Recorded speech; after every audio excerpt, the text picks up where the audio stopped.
ಪ್ರಿಯರೇ, ಇಂದಿನ ಶುಭ ಸಂದೇಶದಲ್ಲಿ ಪ್ರಭು ಕ್ರಿಸ್ತರು ಹೀಗೆ ಹೇಳುತ್ತಾರೆ, ನನ್ನ ಶಾಂತಿಯನ್ನು ನಿಮಗೆ ಬಿಟ್ಟು ಹೋಗುತ್ತೇನೆ, ನನ್ನ ಶಾಂತಿಯನ್ನು ನಿಮಗೆ ಕೊಡುತ್ತೇನೆ.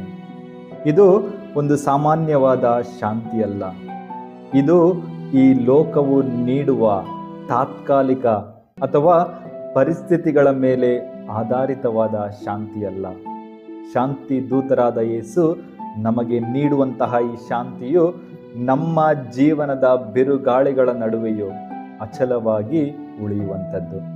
ಪ್ರತಿದಿನ ಪವಿತ್ರ ಬಲಿಪೂಜೆಯಲ್ಲಿ ನಾವು ಪರಮ ಪ್ರಸಾದವನ್ನು ಸ್ವೀಕರಿಸುವ ಮೊದಲು ಇದೇ ನುಡಿಗಳನ್ನು ನಾವು ಆಲಿಸುತ್ತೇವೆ ಮತ್ತು ಈ ಒಂದು ಶಾಂತಿಯ ಶುಭಾಶಯಗಳನ್ನು ಹಂಚಿಕೊಳ್ಳುತ್ತೇವೆ. ಆದರೆ ಈ ಕ್ಷಣವು ಎಂದಿಗೂ ಕೇವಲ ಒಂದು ರೂಢಿ ಅಥವಾ ಅರ್ಥವಿಲ್ಲದಂತಹ ಒಂದು ಸಂಕೇತವಾಗಬಾರದು. ಇದು ಒಂದು ಕರೆ, ಒಂದು ಮಹತ್ತರವಾದಂತಹ ಜವಾಬ್ದಾರಿಯಾಗಿದೆ.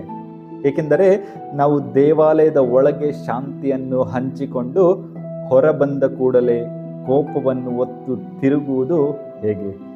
ಇತರರಿಗೆ ನೋವುಂಟು ಮಾಡುತ್ತಾ ನಮ್ಮ ಕುಟುಂಬಗಳಲ್ಲಿ, ಸಮುದಾಯಗಳಲ್ಲಿ ಮತ್ತು ಆ ಒಂದು ಕೆಲಸದ ಸ್ಥಳಗಳಲ್ಲಿ ಶಾಂತಿಯನ್ನು ಕೆಡಿಸುವುದು ಸರಿಯೇ? ಯೇಸು ಕೇವಲ ಶಾಂತಿಯನ್ನು ನೀಡುವುದಿಲ್ಲ, ಅವರು ನಮ್ಮನ್ನೇ ಶಾಂತಿ ದೂತರಾಗಲು ಕರೆಯುತ್ತಾರೆ.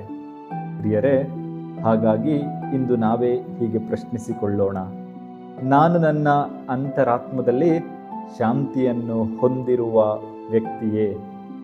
ನನ್ನ ಉಪಸ್ಥಿತಿಯಲ್ಲಿ ಜನರು ನೆಮ್ಮದಿ, ಸಮಾಧಾನ ಮತ್ತು ಆ ಒಂದು ಪ್ರೀತಿಯನ್ನು ಅನುಭವಿಸುತ್ತಾರೆಯೇ?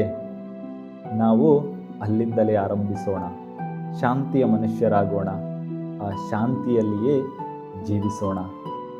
ಆಗ ನೀವು ಎಲ್ಲಿಗೆ ಹೋದರೂ ಕೇವಲ ಶಾಂತಿಯ ಶುಭಾಶಯವನ್ನು ನೀಡುವುದಿಲ್ಲ, ಬದಲಾಗಿ ಶಾಂತಿಯನ್ನೇ ಪಸರಿಸುತ್ತೀರಿ. ದೇವರು ನಿಮ್ಮೆಲ್ಲರನ್ನು ಶಾಂತಿ ದೂತರನ್ನಾಗಿ ಮಾಡಲಿ. ಆಮೇನ್. ಹಲ್ಲೆಲೂಯಾ.